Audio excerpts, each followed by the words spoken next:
അസ്സലാമു അലൈക്കും വറഹ്മത്തുള്ളാഹി വബറകാതുഹു. എല്ലാവർക്കും റമളാൻ മുബാറക്. സമർ മീഡിയ പ്രൊഡക്ഷൻ്റെ റയ്യാൻ റമളാനിലേക്ക് സ്വാഗതം. ആരോഗ്യത്തിൻ്റെ ഉപവാസ വഴികളെക്കുറിച്ച് ഈ പുസ്തകം ചർച്ച ചെയ്യുന്നുണ്ട്. പുതിയ കാലഘട്ടത്തിലെ ആരോഗ്യ ചിന്തകളെ മുൻനിർത്തി നോമ്പനുഷ്ഠിക്കൂ, ആരോഗ്യം സംരക്ഷിക്കൂ, ഇങ്ങനെയാണ് അതിനെ വിശകലനം ചെയ്യുന്നത്. മനുഷ്യന് ലഭിച്ചിട്ടുള്ള ഏറ്റവും വലിയ അനുഗ്രഹമാണ് ആരോഗ്യം. നിത്യരോഗി എന്ന് നമ്മളൊരാളെ പറ്റി പറഞ്ഞാൽ അത് അയാളെക്കുറിച്ച് വളരെ ഒരു നിരാശാബോധമാണ് കേൾക്കുന്നവനിൽ ഉണ്ടാക്കുക. ആരോഗ്യമുള്ള ഒരു ശരീരത്തിനെ ലോകത്ത് ദൗത്യങ്ങൾ നിർവഹിക്കാൻ സാധിക്കുകയുള്ളൂ. ശരീരമുണ്ടായിട്ട് കാര്യമില്ല ആരോഗ്യമില്ലാതെ. അറബിയിൽ ഒരു പഴഞ്ചൊല്ലുണ്ട്, അൽ അഖ്ലു സലീം ഫിൽ ജിസ്മി സലീം. ആരോഗ്യമുള്ള ശരീരത്തിലെ ആരോഗ്യമുള്ള ബുദ്ധി ഉണ്ടാവുകയുള്ളൂ. എല്ലാറ്റിനും ആരോഗ്യം വേണം. ഭൗതികതയുടെ തന്നെ മറ്റൊരു പ്രഹരമാണ് മനുഷ്യനെ സംബന്ധിച്ചിടത്തോളം അവൻ്റെ ശരീരത്തെ പരിഗണിക്കാതെ ജീവിതശൈലികൾ മാറ്റം വരുത്തിക്കൊണ്ട് മനുഷ്യൻ പലതിൻ്റെയും അഡിക്റ്റ് ആവുക, ജീവിക്കുക എന്നത്. ഇത് വലിയ ഒരു പ്രശ്നമാണ്. ഇന്ന് നമ്മൾ ചെയ്യുന്നത് ഭക്ഷണത്തേക്കാൾ അധികം മരുന്ന് കഴിക്കുന്നു എന്നാണ്. കാശ് കൊടുത്ത് നമ്മൾ വിഷം വാങ്ങിക്കഴിക്കുന്നു എന്നത് ഒരു സത്യമാണ്. ഒരു പക്ഷെ ഭക്ഷണത്തേക്കാൾ അധികം നമ്മൾ കഴിക്കുന്നത് മരുന്നാണ് എന്നതും ഒരു സത്യമാണ്. ഇവിടെയാണ് ഉപവാസം, വ്രതം ഒരു നല്ല പരിഹാരമായി വരുന്നത്. പ്രവാചകൻ സല്ലല്ലാഹു അലൈഹി വസല്ലമ പറയുന്നുണ്ട്, നിങ്ങൾ നിങ്ങളുടെ വയറിനെ മൂന്നായി ഭാഗിക്കുക. ഒന്നിൽ ഭക്ഷണം, മറ്റൊന്നിൽ വെള്ളം, മറ്റൊന്ന് കാലി, വായു, ശ്വസിക്കാനുള്ള സംവിധാനം. ഇന്ന് മനുഷ്യൻ ഒരു വയറിലും ഭക്ഷണം, രണ്ടിലും ഭക്ഷണം, മൂന്നിലും ഭക്ഷണം എന്ന രീതിയിലാണ്. മഹാനായ അലി റളിയല്ലാഹു അൻഹു ഒരു തമാശയായി പറഞ്ഞിട്ടുണ്ട്, നിങ്ങൾ നിങ്ങളുടെ വയറിടങ്ങളെ മൃഗങ്ങളുടെ കബറിടങ്ങളാക്കരുത്, എല്ലാം ഭക്ഷിച്ചുകൊണ്ട് ഉച്ഛിഷ്ടമായി അതൊരു കബറിടമാക്കി വയറിനെ മാറ്റരുത് എന്ന് പറഞ്ഞിട്ടുണ്ട്. വലിയ പണ്ഡിതനായ ഇമാം ഗസാലി റഹ്മത്തുള്ളാഹി അലൈഹി പറയുന്നു, മനുഷ്യൻ്റെ വയറിൻ്റെ പൂർത്തീകരണമുണ്ടായാൽ വികാരത്തിലേക്ക് അവൻ്റെ ചിന്തകൾ പോകും. ആ വികാരം മനുഷ്യനെ തെറ്റിലേക്ക് നയിക്കും. അപ്പോൾ വയറ് ശ്രദ്ധിക്കുക, വിശപ്പ് പരിഗണിക്കുക എന്നത് ചിന്തിക്കേണ്ട ഒരു വിഷയമാണ്. പ്രവാചക പത്നി ആയിഷ റളിയല്ലാഹു അൻഹ പറയുന്നുണ്ട്, ഇസ്ലാമിക സമൂഹത്തിൽ ആദ്യമായി ഉണ്ടായ ബിദ്അത്ത് എന്ന് പറഞ്ഞാൽ നമുക്കറിയാം പുതുതായി ഉണ്ടായ ഒരു കാര്യം. പ്രവാചകന്റെ കാലഘട്ടത്തിന് ശേഷം വയറ് നിറച്ച് വിശ്വാസികൾ ഭക്ഷണം കഴിച്ചു എന്നതാണ്.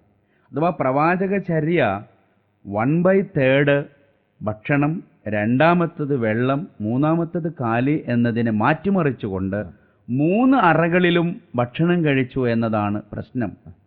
അപ്പോൾ അമിതമായ ഭക്ഷണം ശരീരത്തിൽ ദുർമേധസ്സുകൾ ഉണ്ടാക്കും. ദുർമേധസ് ശരീരത്തെ രോഗത്തിലേക്ക് നയിക്കും. അത് മനുഷ്യനിൽ ആലസ്യം കൂട്ടും. അപ്പോൾ ക്രിയാത്മകമായ പ്രവർത്തനങ്ങളിലേക്ക് മനുഷ്യന് തടസ്സം നിൽക്കും. ഇന്ന് ചെറുപ്പക്കാരികളും വരെ ഒരു വലിയ ദൗത്യം നിർവഹിക്കാൻ കഴിയാത്ത രൂപത്തിൽ ആയിപ്പോയിട്ടുണ്ട്. ഇവിടെയാണ് വ്രതം ഒരു വലിയ അനുഗ്രഹമായി വരുന്നത്. സൂമു തസഹു, നിങ്ങൾ നേരത്തെ പറഞ്ഞതിൻ്റെ അറബി വാക്കാണത്. നോമ്പനുഷ്ഠിക്കൂ, ആരോഗ്യം നേടൂ. ഉപവാസ വഴികളിൽ ആരോഗ്യത്തിൻ്റെ ഒരു ദർശനമുണ്ട്.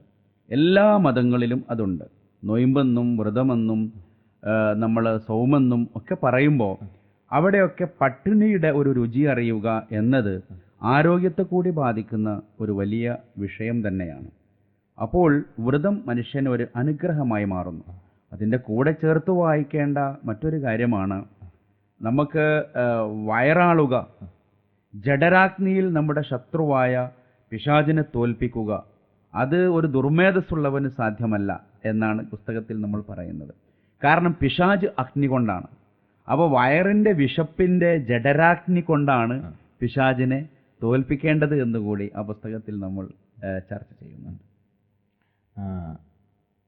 അതിനോടനുബന്ധിച്ച് ചോദിക്കുകയാണ്, നമുക്ക് നോമ്പിൻ്റെ ഒരു പ്രധാന ധർമ്മമായിട്ട് ആരോഗ്യ സംരക്ഷണം എന്ന ഒന്നിനെ മാത്രം ചുരുക്കിക്കാണാവോ? ഒരിക്കലുമല്ല. നോമ്പിന് ഒരുപാട് ഗുണങ്ങളുള്ള കൂട്ടത്തിലെ വളരെ പ്രധാനപ്പെട്ട ഒരു ഗുണമാണ് യഥാർത്ഥത്തിൽ ഇത്. പ്രത്യേകിച്ച് പക്ഷേ വിശ്വാസികൾ ഇന്ന് ചെയ്തുകൊണ്ടിരിക്കുന്നത് പകൽ മാത്രം അല്പം പട്ടിണി കിടക്കുകയും രാത്രിയിൽ അമിത ഭോജനം നടത്തുകയും ചെയ്യുന്നു എന്നത് ഒരു യാഥാർത്ഥ്യമാണ്. അപ്പോൾ ശാസ്ത്രലോകം, ആരോഗ്യലോകം ഇതിന് നല്ലൊരു വാണിംഗ് എല്ലാവർക്കും നൽകുന്നുണ്ട്. അപ്പോൾ നമ്മൾ ശ്രദ്ധിക്കേണ്ടത്, പട്ടിണി എന്ന് പറയുന്നത് നമ്മുടെ ആരോഗ്യത്തെ മാത്രമല്ല, മനസ്സിനെയും ബുദ്ധിയെയും നിയന്ത്രിക്കുന്ന വളരെ പ്രധാനപ്പെട്ട അത്ഭുതകരമായ ഒരു മരുന്നാണ്. അപ്പോൾ അതുകൊണ്ട് തന്നെയാണ് പ്രവാചകൻ സല്ലല്ലാഹു അലൈഹി വസല്ലമ തിങ്കളാഴ്ചയും വ്യാഴാഴ്ചയും സുന്നത്ത് നോമ്പുകൾ അനുഷ്ഠിച്ചു എന്ന് പറയുന്നത്. അപ്പോൾ ഒരു ജീവിത ശൈലി രോഗങ്ങളെ നിയന്ത്രിക്കുവാൻ ഒരു പ്രവാചക ജീവിതചര്യയിലേക്ക് വരികയാണെങ്കിൽ ഒരു പക്ഷേ മനുഷ്യന് ആരോഗ്യരംഗത്ത് കൂടി അതുകൊണ്ട് ഗുണമുണ്ടാകുമെന്നാണ് നമ്മൾ പറഞ്ഞത്. തീർച്ചയായിട്ടും ഇപ്പോൾ പറഞ്ഞു വച്ചതുപോലെ എല്ലാ തരത്തിലുള്ള കാമങ്ങളെയും ആർത്തികളെയും ആസക്തികളെയും മറികടന്ന് ജഡരാഗ്നി കൊണ്ട് മനുഷ്യൻ്റെ മനസ്സിനെയും ശരീരത്തെയും നിയന്ത്രിച്ചുകൊണ്ട് നോമ്പുകാരന് തൻ്റെ ഇച്ഛകളെ നിയന്ത്രിക്കാനുള്ള മാസ്മരിക ശക്തി ഈ നോമ്പിലൂടെ കൈവരിക്കാൻ കഴിയട്ടെ എന്ന് ഈ അവസരത്തിൽ ഹൃദ്യമായി പ്രാർത്ഥിക്കുന്നു.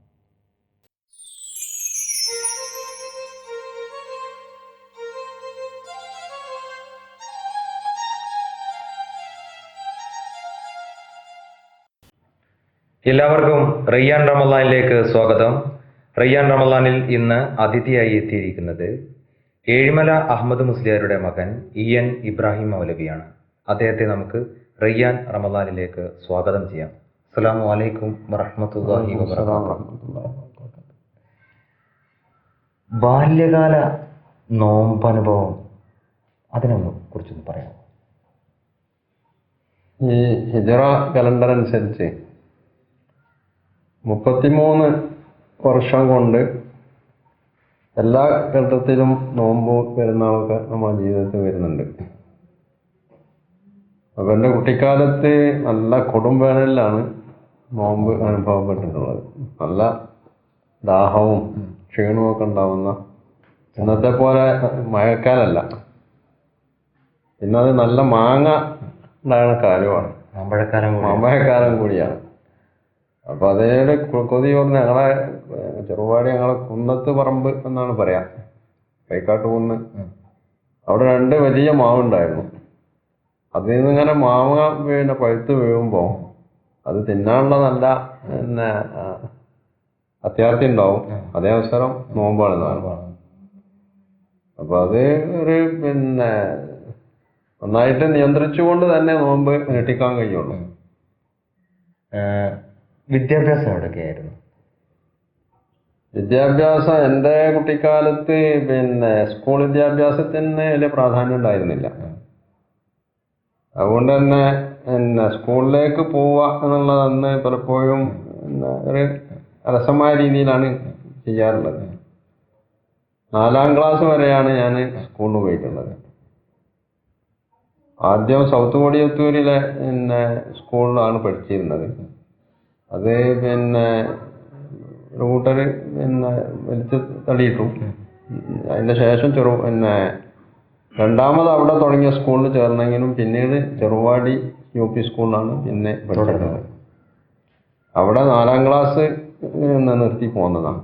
പിന്നെ സ്കൂൾ വിദ്യാഭ്യാസം ഉണ്ടായിട്ടില്ല. പള്ളി ദർസിലെ വിദ്യാഭ്യാസം? പള്ളി ദർസിലാണ് പിന്നീട് ഞാൻ പഠിച്ചിട്ടുള്ളത്. ആദ്യം ചെറുവാടി പിന്നെ പഴയ ജുമാഅത്ത് പള്ളി, അവിടെ പിന്നെ കാവനൂർക്കാരൻ അഹമ്മദ് കുട്ടി മുസ്ലിയാരാണ് ദർസ് നടത്തിയിരുന്നത്. അദ്ദേഹത്തിൻ്റെ അടുത്തു നിന്നാണ് പ്രാഥമികമായിട്ടുള്ള ചെറിയ ചെറിയ കിതാബുകളൊക്കെ പഠിക്കുന്നത്. പിന്നെ ചുള്ളിക്കാപറമ്പിൽ ഒരു അലിയസം മുസ്ലിയാർ, പിന്നെ ബാപ്പ തന്നെയും ഏമന മുസ്ലിയാർ തന്നെ അവിടെ ദർസ് നടത്തിയപ്പോൾ അദ്ദേഹത്തിൻ്റെ അടുത്ത് പഠിച്ചു. പിന്നീട് വാഴക്കാട് വാഴയൂർ OK മുഹമ്മദ് മുസ്ലിയാർ, കക്കോവിൽ AP അഹമ്മദ് കുട്ടി മുസ്ലിയാർ, പിന്നെ വാഴക്കാട് ദാറുൽ ഉലൂമിൽ പിന്നെ പട്ടിക്കാട് 2 കൊല്ലം ജാമിയ നൂരിയയിൽ. ഇങ്ങനെയാണ് എൻ്റെ ദർസ് വിദ്യാഭ്യാസം ഉണ്ടായിട്ടുള്ളത്. ഈ ദർസ് വിദ്യാഭ്യാസത്തിനിടക്ക് പ്രത്യേകിച്ച് ഒരു ഗുരുനാഥന്റെ കീഴിൽ വിദ്യാഭ്യസിക്കുന്ന ഒരു ഘട്ടത്തിലെ അനുഭവങ്ങളെ കുറിച്ച്. ദർസിലെ വിദ്യാഭ്യാസം എന്ന് പറഞ്ഞാൽ ഗുരുമുഖത്ത് നിന്ന് നേർക്കുനേരെ കിട്ടുന്ന വിദ്യാഭ്യാസമാണ്. അപ്പം അതുകൊണ്ട് പിന്നെ അതിലൂടെ നമ്മൾക്ക് പിന്നെ ഭാഷയുടെ അറബി, വിശേഷം പിന്നെ ദർസിൽ അറബി ഗ്രന്ഥങ്ങളാണ് ഉണ്ടാവുക. അതിൻ്റെ ശരിക്കുള്ള ഉച്ചാരണവും പിന്നെ അറബി ഭാഷ, ഗ്രാമർ, പിന്നെ ഖുർആൻ, ഹദീസ് പോലുള്ള വിഷയങ്ങളൊക്കെ പിന്നെ സുതാര്യമായിട്ട് തന്നെ പഠിക്കാൻ കഴിയുന്നുള്ളതാണ്. പിന്നെ അധ്യാപകരും വിദ്യാർത്ഥികളും ഒരേ സ്ഥാപനത്തിൽ എല്ലായ്പ്പോഴും ഉണ്ടാവുന്നത് കൊണ്ട് ഇവർക്കുണ്ടാകുന്ന സംശയങ്ങൾ അപ്പോൾ ദൂരീകരിക്കാനുള്ള സാഹചര്യം അവിടെ ഉണ്ട്.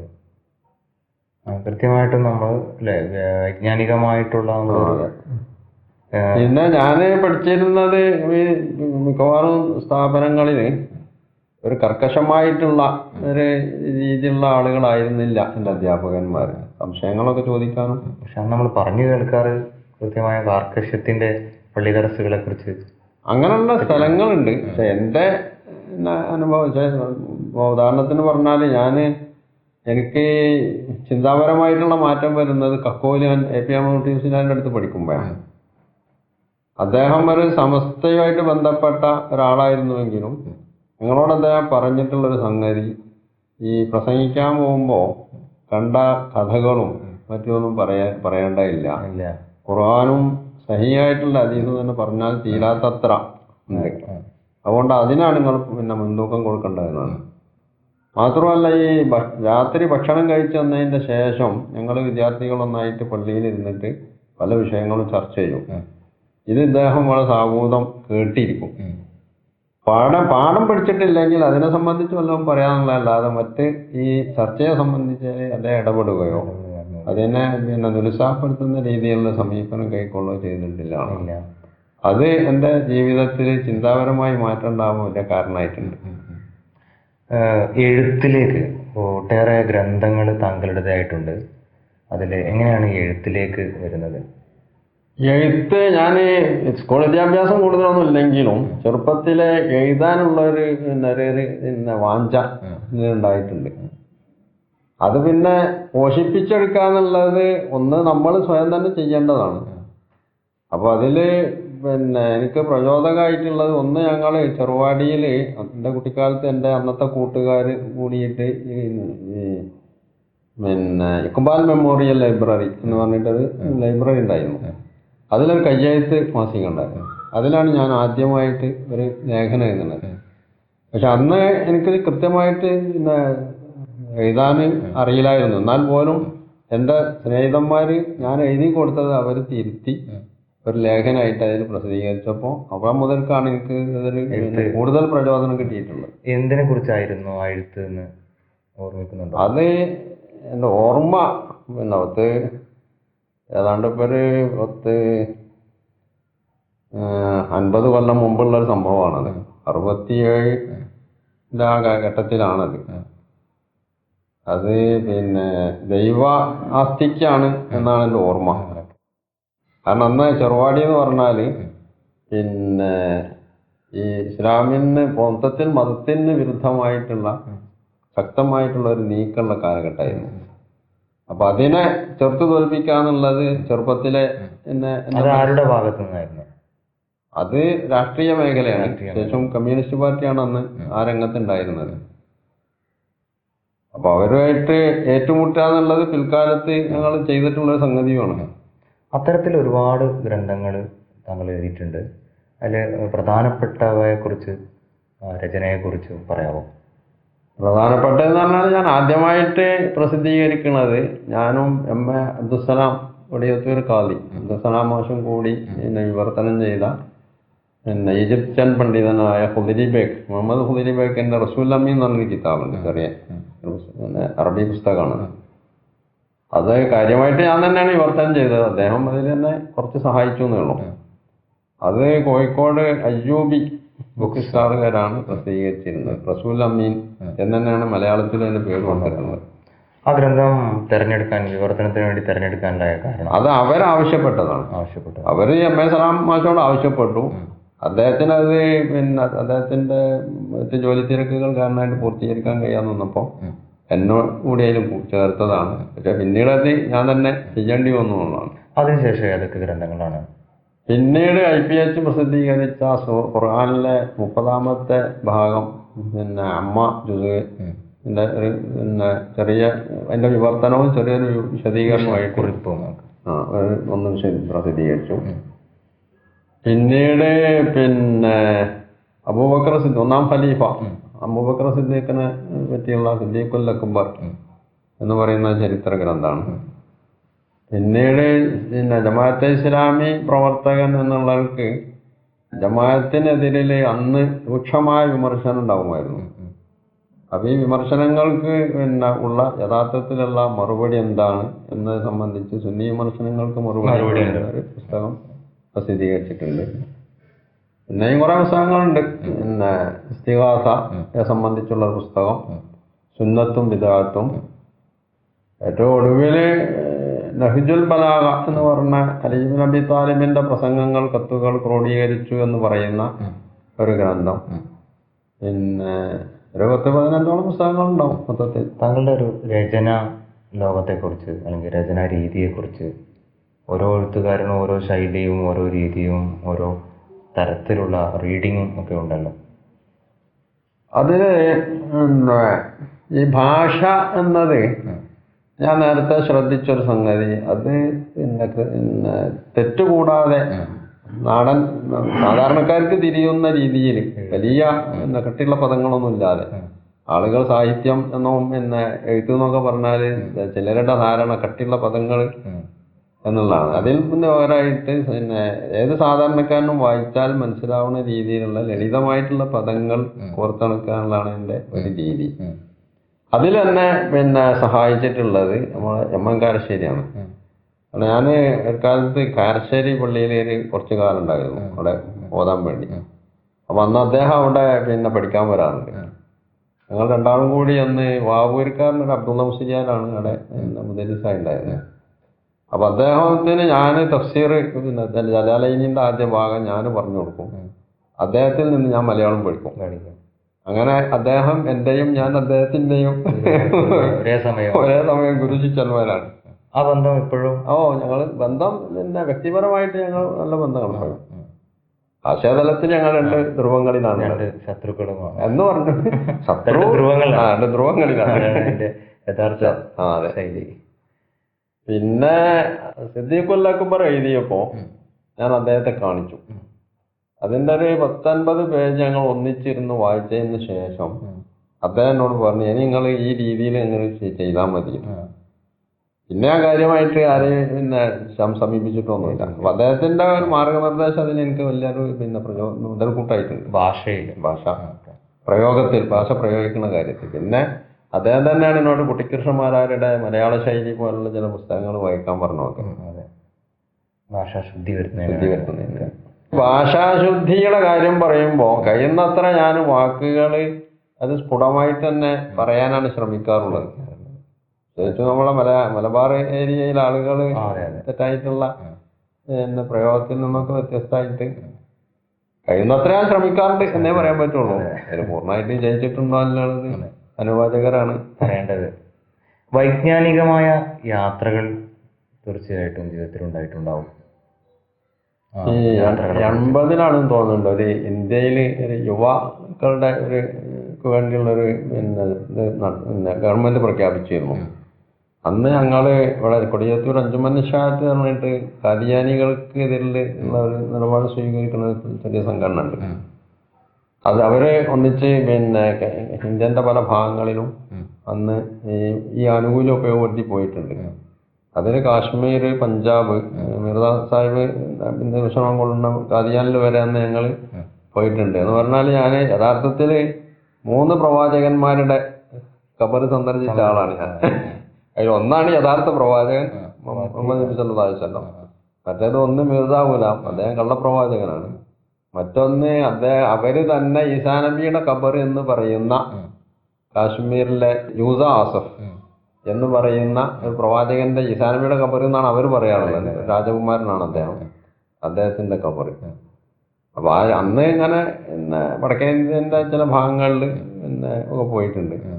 എന്തൊക്കെയാണ് പുതിയ രചന പദ്ധതികൾ?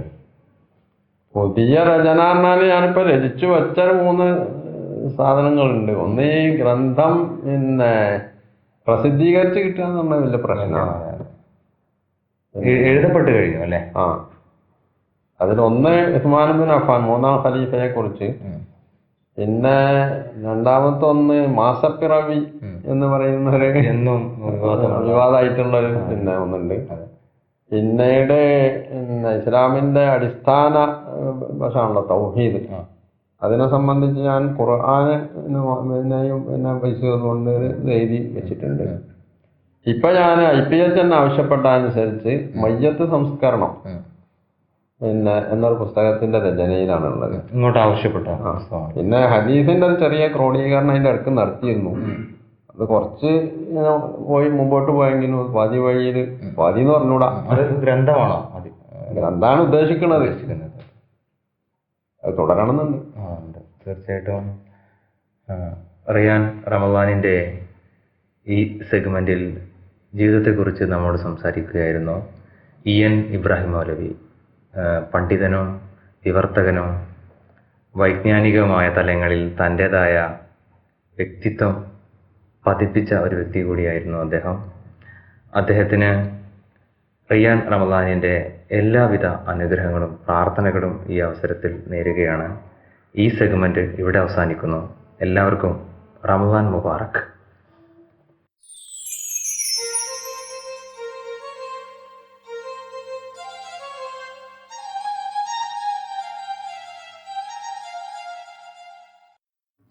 അസ്സലാമലൈക്കും. റയ്യാൻ റമദാനിലേക്ക് ഏവർക്കും സ്വാഗതം. മജ്ലിസ് റയ്യാനിൽ ഇന്ന് 2 പുതിയ ടീമുകളാണ് മത്സരത്തിനായി ഒരുങ്ങിയെത്തിയിരിക്കുന്നത്. നമുക്ക് അവരെ പരിചയപ്പെടാം. Team A Amjad, Nihal and team B Afram, Hanna. ചോദ്യങ്ങളിലെ ചന്തമല്ല, ഉത്തരങ്ങളിലെ ഉൾവിളികളാവട്ടെ നമ്മെ നയിക്കുന്നത്. മജ്ലിസ് റയ്യാനിൽ ആദ്യത്തെ ചോദ്യം ആരംഭിക്കാം. ടീം എയോട്. ടീം എ റെഡി അല്ലേ? റെഡി. ചോദ്യം ഇതാണ്: നബി സല്ലല്ലാഹു അലൈഹി വസല്ലമയുടെ കാലത്ത് കഅബയുടെ താക്കോൽ സൂക്ഷിച്ച വ്യക്തിയുടെ കുടുംബക്കാരാണ് ഇന്നും കഅബയുടെ താക്കോൽ സൂക്ഷിക്കുന്നത്. നബി സല്ലല്ലാഹു അലൈഹി വസല്ലമയുടെ കാലത്ത് കഅബയുടെ താക്കോൽ സൂക്ഷിച്ച വ്യക്തി ആര്?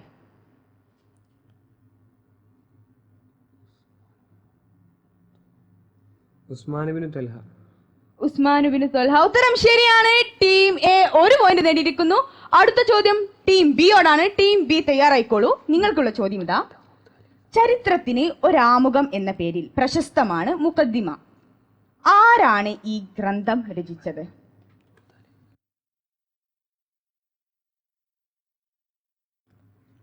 ചോദ്യം ഒന്നുകൂടെ: ചരിത്രത്തിന് ഒരാമുഖം എന്ന പേരിൽ പ്രശസ്തമാണ് മുഖദ്ദിമ. ആരാണ് ഈ ഗ്രന്ഥം രചിച്ചത്? ഇബ്നു ഖൽദൂൻ. ഇബ്നു ഖൽദൂൻ. ഉത്തരം ശരിയാണ്. ടീം ബി 1 പോയിന്റ് നേടിയിരിക്കുന്നു. രണ്ടാമത്തെ പോയിന്റിനുള്ള ടീം എയുടെ ചോദ്യം ഇതാ, ശ്രദ്ധിച്ചോളൂ. അറേബ്യയിലെ അതിപുരാതനമായ ആദ് സമുദായത്തിലേക്ക് നിയോഗിതനായ പ്രവാചകൻ ആരാണ്? ഹൂദ് അലൈഹിസ്സലാം. ഹൂദ് നബി അലൈഹിസ്സലാം. ഉത്തരം ശരിയാണ്. ടീം എ 2 പോയിന്റ് നേടിയിരിക്കുന്നു. അടുത്ത ചോദ്യം ടീം ബിയോടാണ്. ടീം ബി ശ്രദ്ധിച്ചോളൂ. ഞാനൊരു വചനം പറയും, അത് ഖുർആനിലാണോ ഹദീസിലാണോ എന്നതാണ് നിങ്ങൾ പറയേണ്ടത്. വചനം ഇതാ: അറിയുക, ദൈവസ്മരണ കൊണ്ടാണ് ഹൃദയങ്ങൾ ശാന്തി അടയുന്നത്. ഇത് പറഞ്ഞത് ഖുർആനിലോ ഹദീസിലോ? ഖുർആനിൽ. ഖുർആനിൽ. ഉത്തരം ശരിയാണ്. ടീം ബി 2 പോയിന്റ് നേടിയിരിക്കുന്നു. അങ്ങനെ ഈ സെഗ്മെന്റിൽ ഇരു ടീമുകളും 2 പോയിന്റ് വീതം നേടിക്കൊണ്ട് ഈ സെഗ്മെന്റിലെ വിജയികളായിരിക്കുകയാണ്. ഒരു നല്ല ഗാനം ആസ്വദിച്ചുകൊണ്ട് ഈ എപ്പിസോഡ് അവസാനിപ്പിക്കാം.